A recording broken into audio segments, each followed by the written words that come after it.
SIR এর supplementary লিস্টে নাম বাদ যাওয়ার প্রতিবাদে মাথাভাঙ্গা বিধানসভার মাথাভাঙ্গা ফালাকাটা রাজ্য সড়কের আটপুকুরি এলাকায় পথ অবরোধ করে বিক্ষোভ স্থানীয় বাসিন্দাদের। অবরোধের খবর পেয়ে ঘটনাস্থলে আসে পুলিশ, যদিও ভিডিও না এলে অবরোধ তুলতে নারাজ স্থানীয় বাসিন্দারা। এই মুহূর্তে আপনাদের আরো একবার জানিয়ে রাখবো যে ঘটনার দিকে আমরা চোখ রাখছি। এসআইআর এর সাপ্লিমেন্টারি লিস্টে নাম বাদ যাওয়ার প্রতিবাদে মাথাভাঙ্গার বিধানসভার মাথাভাঙ্গা ফালাকাটা রাজ্য সড়কের আটপুকুরি এলাকায় পথ অবরোধ করে বিক্ষোভে সামিল স্থানীয় বাসিন্দারা। অবরোধের খবর পেয়ে ঘটনাস্থলে আসে পুলিশ, যদিও বিডিও অফিসার না এলে অবরোধ তুলতে নারাজ স্থানীয় বাসিন্দারা।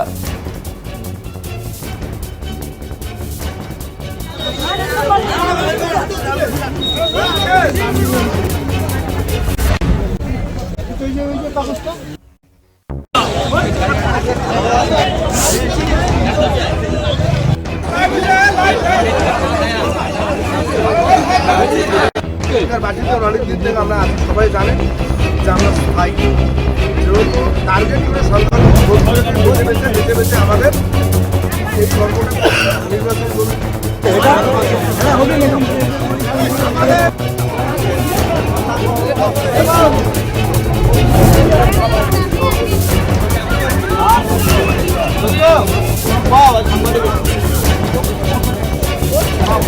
অধিকার ছিল না যে এটা ভেরিফাই করে গিয়ে তদন্ত করা দরকার ছিল, বা যাদের যাদের এসআইআর এর রিপোর্ট আছে তাদেরকে কোর্টে ডাকা হোক, তদন্ত করা হোক, তারা কি সত্যিকারে এই দেশের নাগরিক না অবৈধভাবে এখানে এসেছে।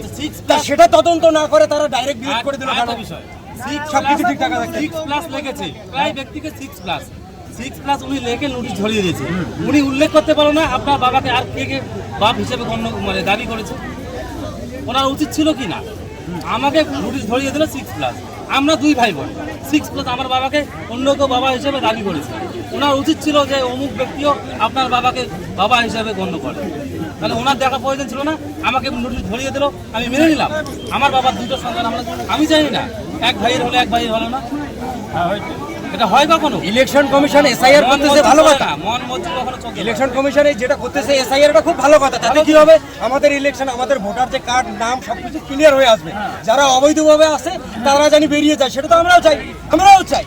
তো সেটা তদন্ত না করে আমাদেরকেই যদি ভারতীয় আমাদেরকে বাতিল করে, এটা কি করে মেনে নেই? এমন না যে আমার মাতা পিতা সবারই ডিলেট হয়ে গেছে, তা তো না। মাতা পিতা দাদা দিদি সবার ঠিক আছে, আমারটা ডিলেট হয়ে গেল কেমন করে? তোমাদের তদন্ত করা দরকার ছিল, সেটা না করে তোমরা ডাইরেক্ট ডিলিট করে দিলে। এটার জন্য আমরা জবাব চাই। যতক্ষণ না জবাব পাচ্ছি আমরা এই অবরোধ আমরা বন্ধ করব না। আমাদের অবরোধ চলবে, আমাদের আন্দোলন চলছে। আজকে দিদি কি কারণে আপনারা এখানে বসেছেন? আমরা এই যে রাস্তায় বসছি, পথ অবরোধ করছি, আমাদের একটাই কারণ হলো আমাদের ভোট থেকে বয়কট করে দেওয়া হয়েছে, ডিলিট, একদম ডিলিট বাড়িয়ে দিয়েছে। আমরা 20-25 বছর থেকে ভোট দিয়ে এসেছি, আমরা বৈধ ভোটার, আমরা এখানে স্থানীয় নাগরিক। আমাদের ভোট মানে ডিলিট করে দেওয়া হয়েছে। কি কারণে ডিলিট করে দিল, এটা আমরা জবাব চাই, ইলেকশন কমিশনের কাছে জবাব চাই। আমরা আমাদের ভোট কেন বাতিল করলো? এই যে ডাবুগুড়ি অঞ্চলে 663টা ভোটার একদম ডিলিট বাড়িয়ে দিয়েছে।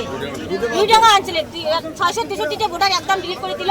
কি কারণে ডিলিট করে দিল, এটা আমরা জবাব চাই। যদি আমাদের এখানে স্বীকৃতি দেওয়া না হয়, ফয়সালা কোনো না হয়, আমরা এখান থেকে আজকে যাব না, আমরা এখানেই থাকবো।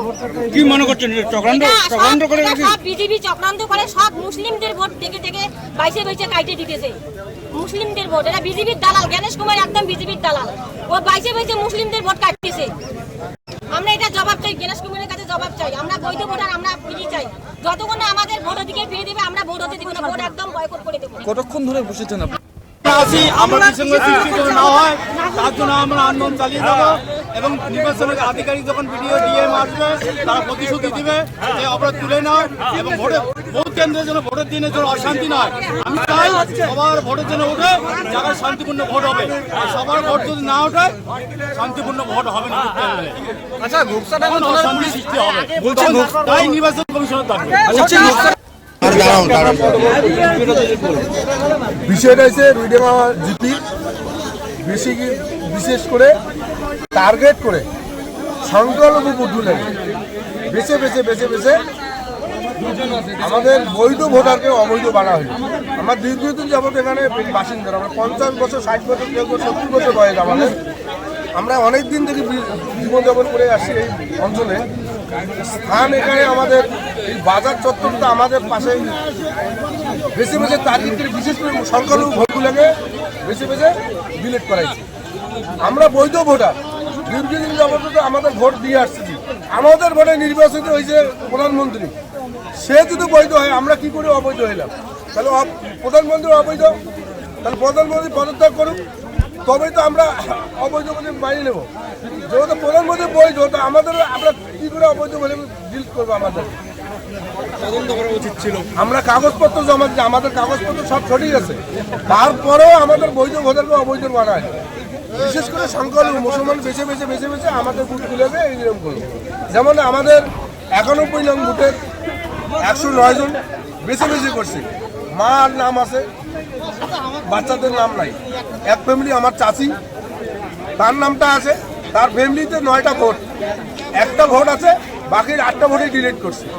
আমার ফ্যামিলিতে বেছে বেছে 7টা ভোট ডিলিট করছে। আমার নাম সিরাজুল মিয়া, আমার স্ত্রীর নাম আছে, আমার নাম আছে, আমার ছেলের নাম ডিলিট হয়েছে। এভাবে আমার দাদার নাম আছে, দাদার যেহেতু ভোটার অধিকার এখানে আছে, তার ছেলে নিয়ে বেছে বেছে ডিলিট করা হয়েছে। কোনো পরিকল্পনাভাবে এই কাজগুলো করে নির্বাচন কমিশন করছে। নির্বাচন কমিশন আমরা ধিক্কার জানাই, যতক্ষণ মধ্যে সুষ্ঠুভাবে আমাদের ভোটার লিস্টে নাম উঠে নেই ততক্ষণ পর্যন্ত আমরা কত করে চলে যাবো। ভোটার